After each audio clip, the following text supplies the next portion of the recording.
नमस्कार, Savita's kitchen and art या चॅनलवरती आपलं स्वागत आहे। आज आपण पान मसाला तांबूल किंवा मसाला पान याचं रेसिपी करणार आहोत। आपण कोणी आला तर हळदी कुंकाला वगैरे आपल्याकडे सवाशीण बायकांना खायचं पान आणि सुपारी दिलं जातं। ते पान सुपारी चुरगाळून पर्समध्ये ठेवलं जातं किंवा घरी गेले की फेकून दिलं जातं। पण या पद्धतीने जर आपण पान मसाला करून एखादा चमचा हातावरती ठेवला तर पटकन तो खाल्ला जातो व पानांची अनेक फायदे आहेत खाण्यामुळे। फेकून न देता ही पानं खाल्ली जावी यासाठी आपण हे तांबूल तयार करून घेणार आहोत। अतिशय टेस्टी तयार होते। मी येथे 150 पानं घेतले आहेत। पाण्यात स्वच्छ धुवून घेऊन पुसून घेतली आहेत, पाणी निथळून घेतलं आहे। कात्रीने याचे देठ करून घेऊन एका एका पानाला चुना लावून घेतला आहे व त्यावरती थोडं थोडं काप टाकून घेतला आहे व या पानांचा रोल करून कात्रीने मी बारीक काप करून घेतला आहे। अशा पद्धतीने सर्व पानांची आपल्याला बारीक काप करून घ्यायचं आहे। 2 चमचे बडीशोप, बारीक बडीशोप, 5-6 हिरवी विलायची, 5-6 लवंग, 1 चमचा खडी साखर, हे आहे सुपारी पावडर, मसाला आहे, मसाला सुपारी पावडर आहे व ही साधी सुपारी याची पावडर करून घेतली आहे। हे जे चकते पाहतात ना याची पावडर आहे ती, व 2 चमचे गुलकंद घेतला आहे। बडीशोप, विलायची, लवंग व खडी साखर टाकून याची आपण बारीक पावडर करून घेऊया व या पान कट केलेल्या याच्यावरती टाकून घेऊया व सुपारी पावडर पण यामध्ये 2 टेबलस्पून टाकूया। हे आहे मसाला सुपारी पावडर। हे जर नसेल तर तुम्ही 2 चमचे बडीशोप, 2 चमचे धना डाळ व 2 जेस्ट मधचे 2-3 काड्या याचं पावडर करून घेऊन घेतलं तरी चालेल।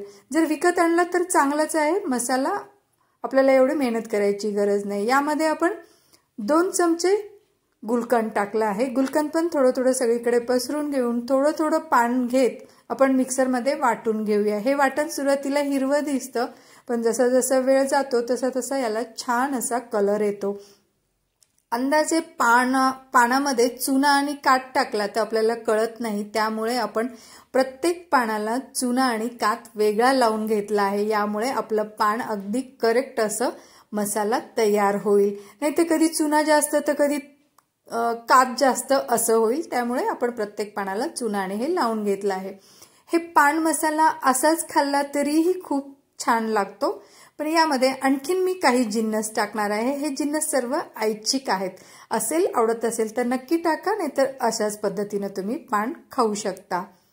इथे मी कलरची टूटी फ्रुटी घेतला आहे व काही चॉकलेटचे व्हाईट चॉकलेट आणि डार्क चॉकलेटचे चिप्स घेतले आहेत। हे टूटी फ्रुटी, हे चॉकलेट चिप्स आणि चेरी, सबंध चेरी घेतला आहे। याचे असे छान गोल चकते करून घेतले आहेत व अगदी थोडंसं खोबरं लांबट खिसून घेतलं आहे।